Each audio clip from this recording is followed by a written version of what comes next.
Welcome to the Simple Sophisticate podcast, where intelligent living is paired with signature style. I'm your host, Shannon Ables, and whether you're listening on your commute, exercising, working in the garden, or sitting down with a hot cup of tea or a café au lait, thank you for tuning in. Let's get started.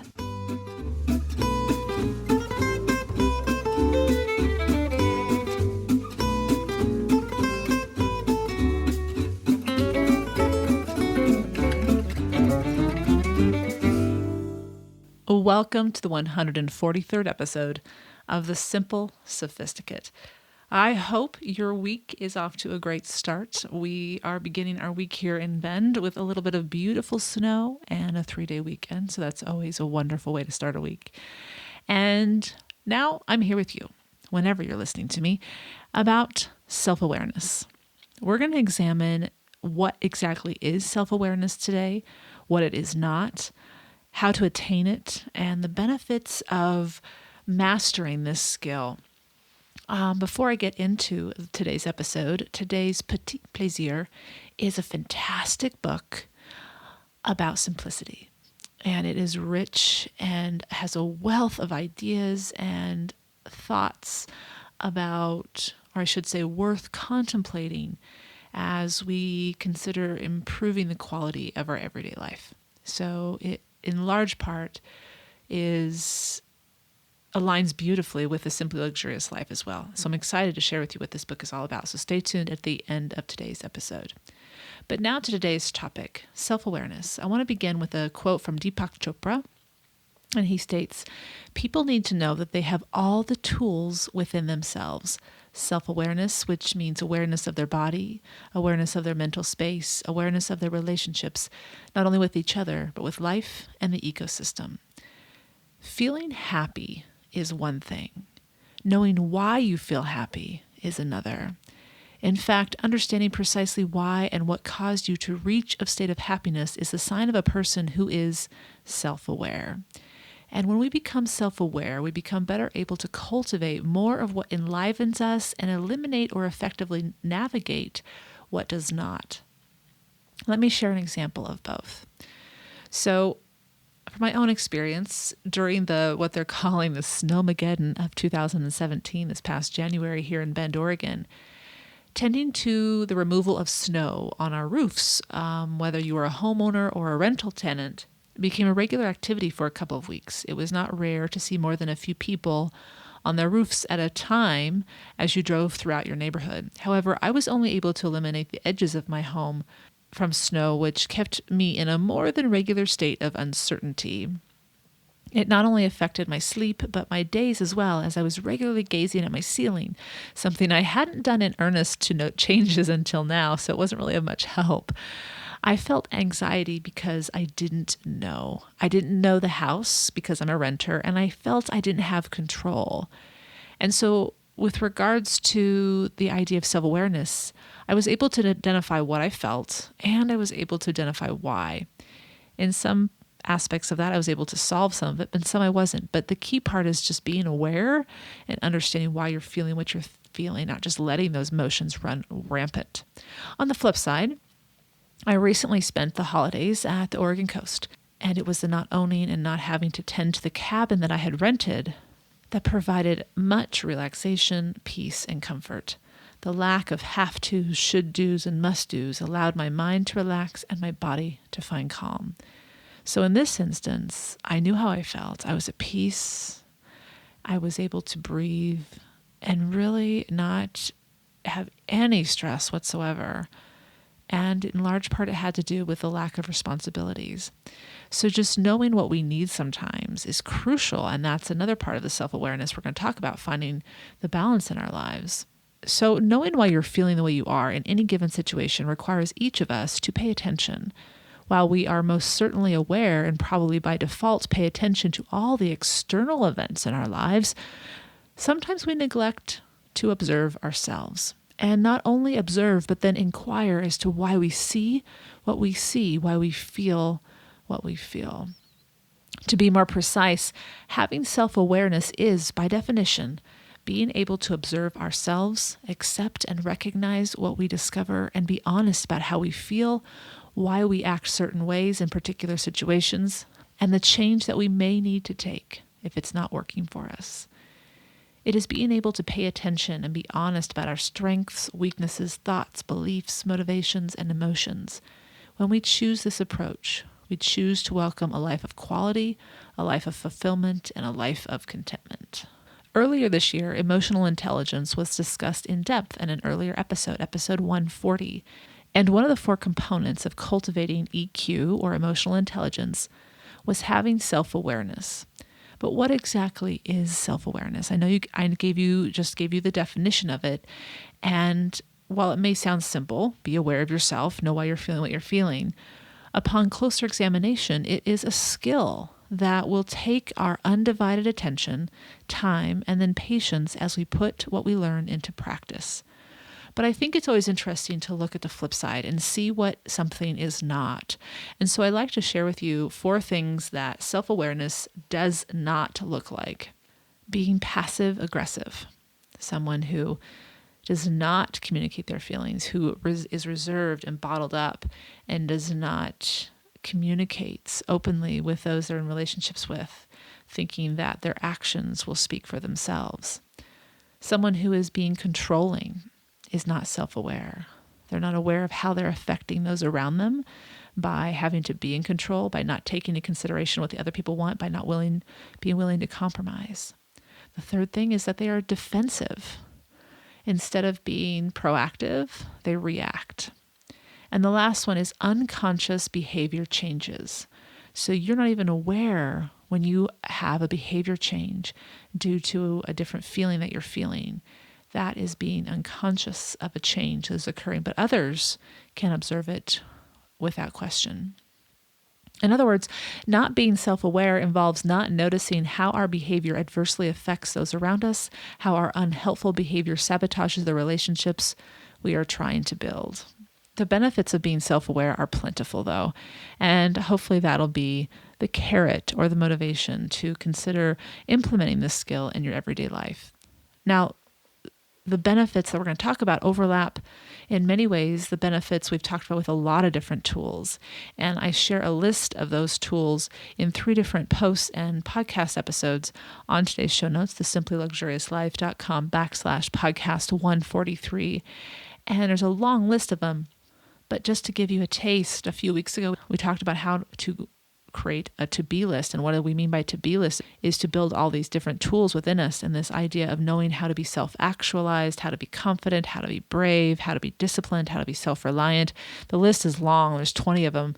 Actually, there's 22 of them. And I provide a link to that episode or podcast as well. And I dive deep into all 22 concepts. So if you're interested in other tools, feel free to take a look at them. But today's tool that we're talking about is being self-aware.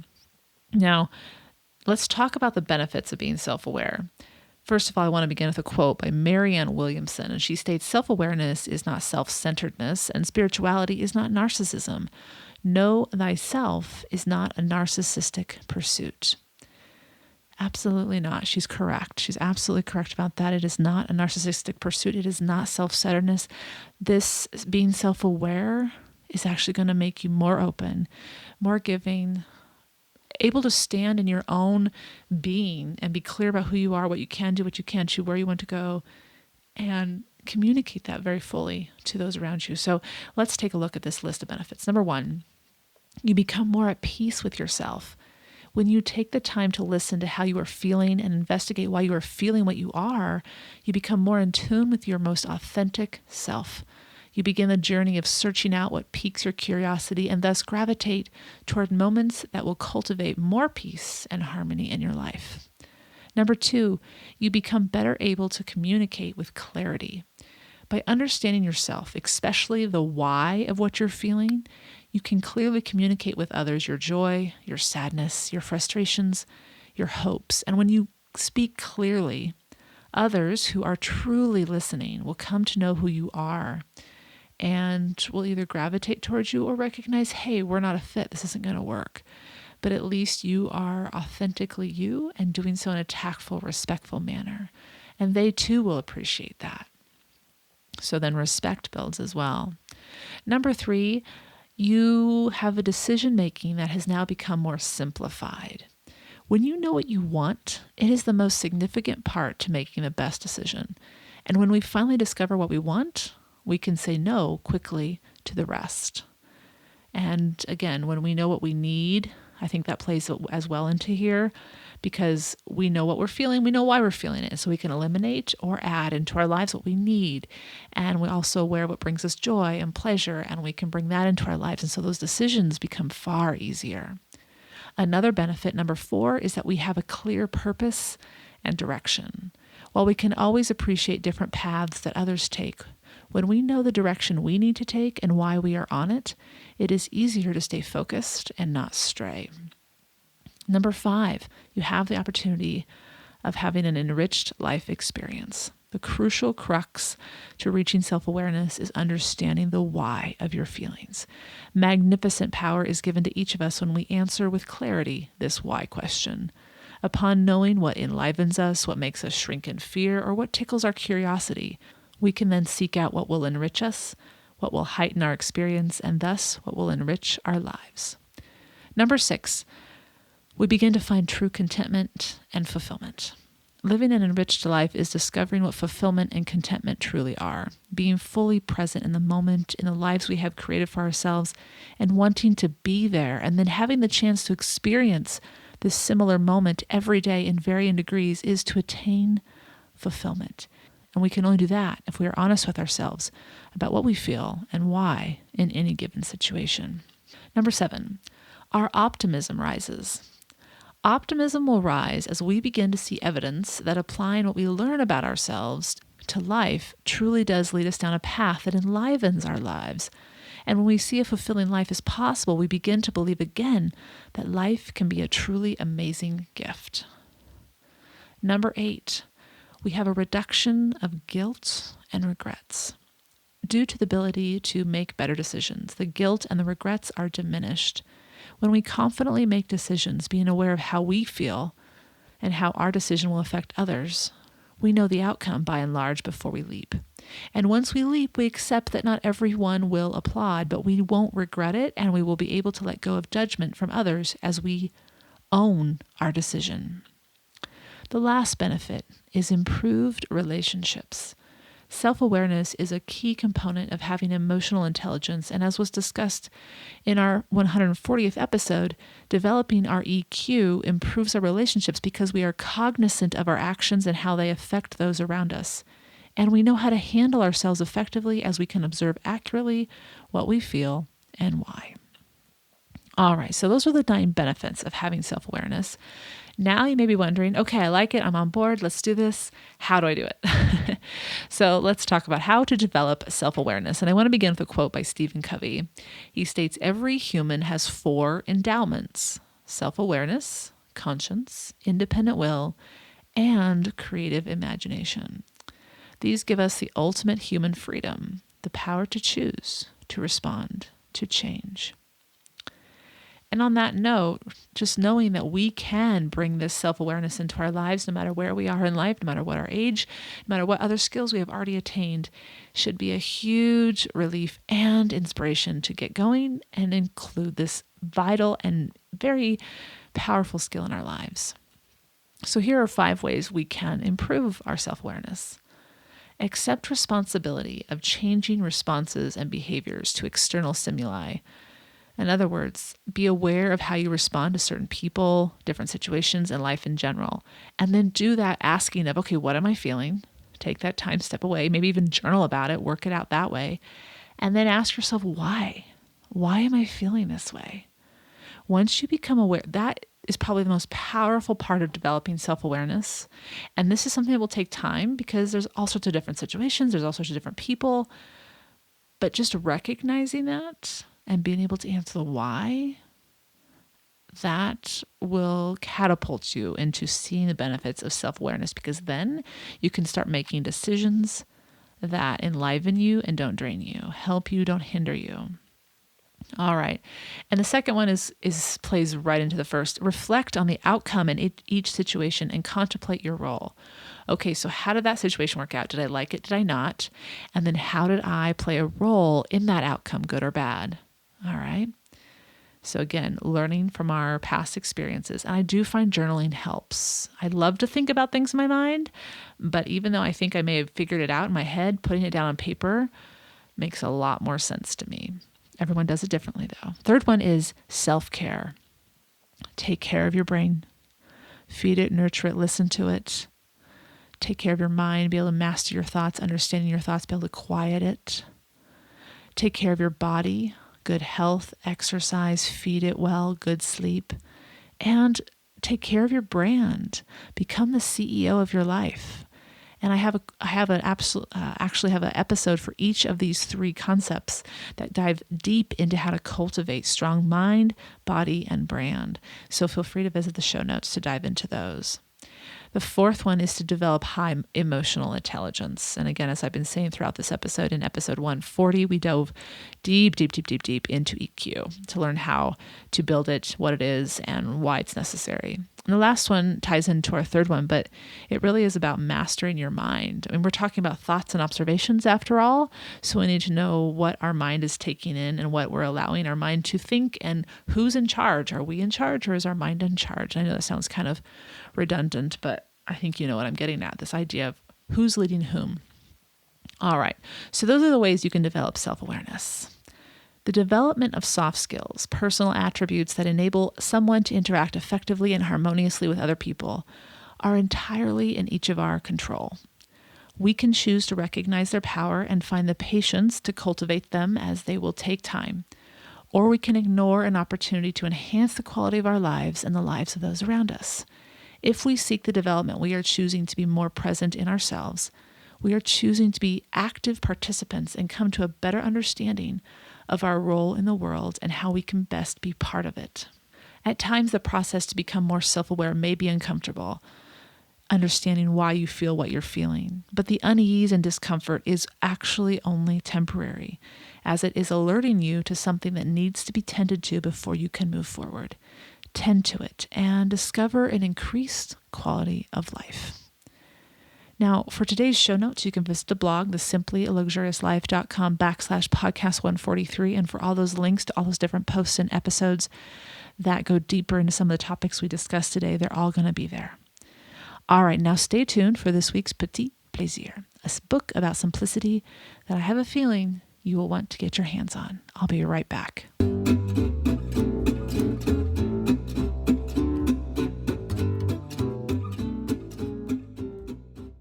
All right, welcome back.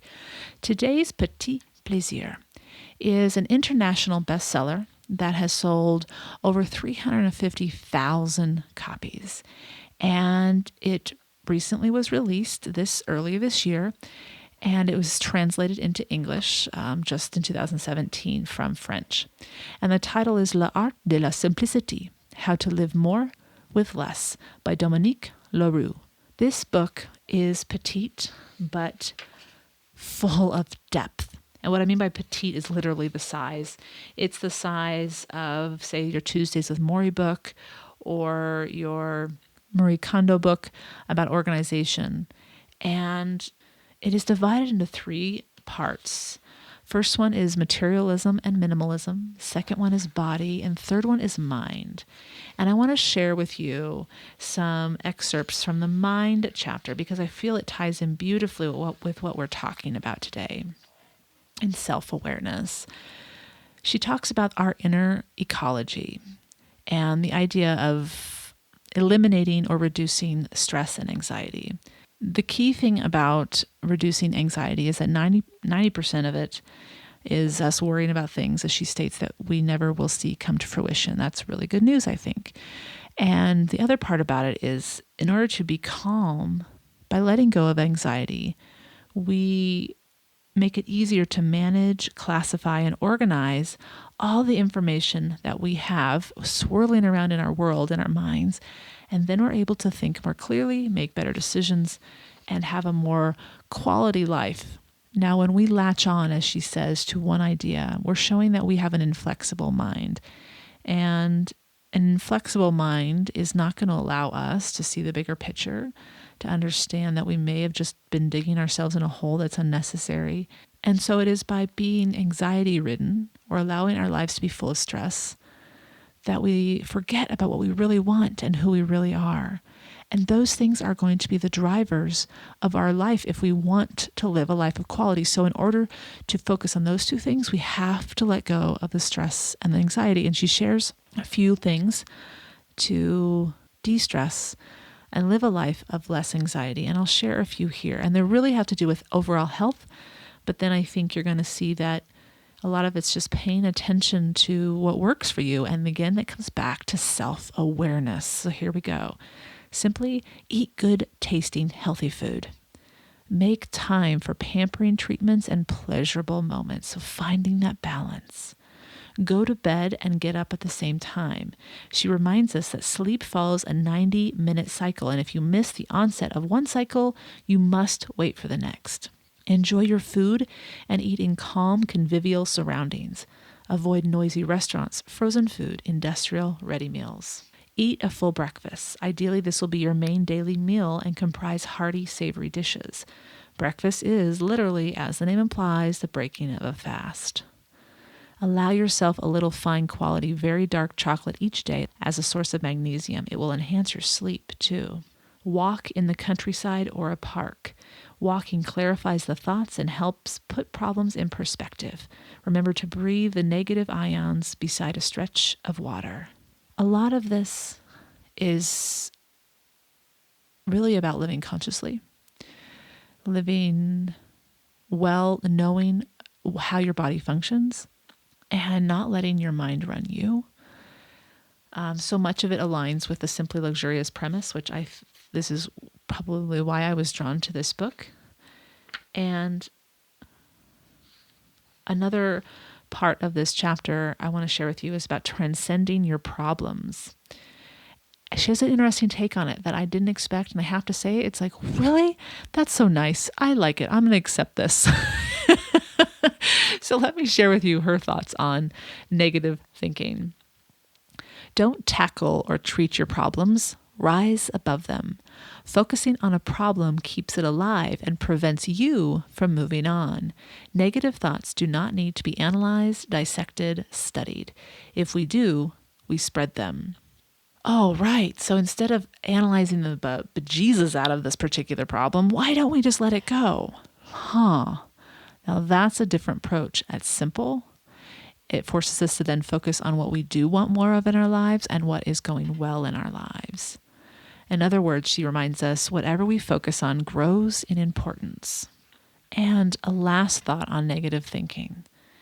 Just a reminder as to how to approach the day instead so that negativity has less room to flood your mind and your life. Concentrate instead on what you can do here and now. Each morning, for example, try asking yourself what sort of day you would like to have. Try to bring to mind everything that is good and pleasant in your life. Before going to sleep, practice reviewing the enjoyable moments of your day, a walk, a good meal, a meeting with a friend. These are treasures. Note them quickly in your diary. Later, they will remind you of the great sum of happiness your life has brought you. And I like her last thought on this. Dreams can begin before going to sleep. That is a beautiful thought. If you can start dreaming and reminding yourself of beautiful memories, you are going to be drifting off with a smile on your face. Now, again, that is just one small component of L'Art de la Simplicité, how to live more with less. There is much more, and I have a feeling you will find great inspiration in it, as I have. And that book, again, is by Dominique Leroux. And I'll provide a link to it on today's show notes, thesimplyluxuriouslife.com/podcast 143. I hope you've enjoyed this week's Petit Plaisir, where each week ideas are shared to make the everyday all the more enjoyable. Tune in at the end of each Monday's podcast when I'll recommend a book, a film, or a recipe.